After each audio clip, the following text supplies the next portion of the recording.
सभी दोस्तों को नमस्कार। लक्ष्य 360 के चैनल पे सभी का स्वागत है। एक इन्फॉर्मेशन यूपीएसआई से संबंधित आप सभी को देना था और इन्फॉर्मेशन ये है यूपीएसआई से संबंधित। अभी देखिए एक नोटिस आया हुआ है, यूपीएसआई का ही जो है नोटिस आया हुआ है। उस नोटिस में देखिए क्या दिया हुआ है, देखिए यहाँ पे दिया हुआ है, ये आज ही का नोटिस है। उत्तर प्रदेश पुलिस जो है भर्ती एवं प्रोन्नति बोर्ड का नोटिस दिया हुआ है। देखिए 25 अगस्त 2025 का है और इसमें दिया हुआ है जो आप सभी परेशान थे कि सर हमारा जो है ग्रेजुएशन को लेकर कि भाई ग्रेजुएशन का आखिरी वर्ष चल रहा है, क्या किया जाए। तो यहाँ पे देखिए लिखा हुआ है कि अभ्यर्थियों द्वारा आवेदन पत्र भरने के जो संबंध में जो है स्नातक उपाधि अपलोड किए जाने की संबंध में जो है ये इन्फॉर्मेशन आपको दी गई है। देखिए ये इस इन्फॉर्मेशन में ये दिया हुआ है, देखिए यहाँ पे दिया है कि यदि स्नातक उपाधि की मान लीजिए डिग्री नहीं है, बहुत सारे लोगों को डाउट था कि भाई हमारा तो डिग्री ही नहीं है या स्नातक के लास्ट ईयर में है, तो क्या हम फॉर्म को फिलअप कर सकते हैं कि नहीं कर सकते हैं।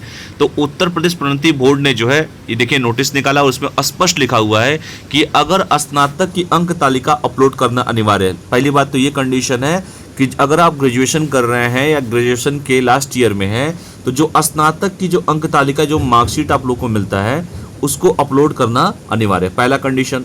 दूसरा क्या कह रहा है, दूसरा कह रहा है कि यदि स्नातक उपाधि डिग्री उपलब्ध नहीं है तो क्या करेंगे, तो प्रोविजनल स्नातक उपाधि अपलोड की जानी चाहिए। यानी कि अगर स्नातक की उपाधि की डिग्री नहीं है आपके पास तो जो प्रोविजनल सर्टिफिकेट है उसको क्या किया जाएगा, अपलोड किया जाना चाहिए।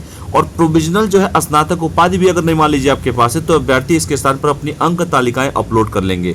मतलब तीनों कंडीशन यहाँ पर दे दिया गया है, या तो अपना स्नातक की अंक तालिका को यानी कि मार्कशीट को अपलोड कीजिए, या तो जो है अगर स्नातक की डिग्री नहीं है तो प्रोविजनल अपलोड कर दीजिए। अगर प्रोविजनल भी मान लीजिए उपलब्ध नहीं है तो भैया उसके स्थान पर मतलब अंक तालिका अपलोड करना पड़ेगा। मतलब तीनों कंडीशन सरकार ने दे दिया है। इसके बाद दिया है कि अभ्यर्थियों को अभिलेखों की समीक्षा और शारीरिक मानक परीक्षण के समय स्नातक की अंक तालिकाओं के साथ जो है मूल स्नातक की उपाधि प्रस्तुत करना अनिवार्य होगा। मतलब जब आपका जो फिजिकल होगा उस दौरान क्या होगा, स्नातक की जो अंक तालिका तो चाहिए ही चाहिए, उसके साथ साथ जो आपका मूल जो स्नातक की डिग्री है, जो भी आपकी डिग्री आपके पास है उसको भी उस समय क्या करना पड़ेगा बेटा, प्रस्तुत करना पड़ेगा। ठीक है, तो ये बहुत बड़ा इन्फॉर्मेशन आया हुआ है कि जो आपको कन्फ्यूजन था कि सर यूपीएसआई का इतनी ज़्यादा पद आई हुई है और यूपीएसआई में क्या हम लोग स्नातक में हैं, अंक तालिका या जिससे संबंधित कि भाई लास्ट ईयर में क्या करें। तो आपके पास अगर कुछ भी है तो आप फॉर्म को फिलअप कर सकते हैं। ठीक है, या तो अंक तालिका हो या प्रोविजनल डिग्री हो या तो स्नातक की अगर प्रोविजनल डिग्री नहीं है तो अंक तालिका से काम चलाइए। ठीक है, तो कोई ना कोई इसमें तीनों में से कोई ना कोई करना पड़ेगा। ठीक है, तो इस इन्फॉर्मेशन को आप सभी लोग देख लीजिए। बहुत ही जल्द जो है बैच के बारे में अनाउंसमेंट कर दिया जाएगा यूपीएसआई का, तो अच्छे से तैयारी कीजिए आप सभी जो है।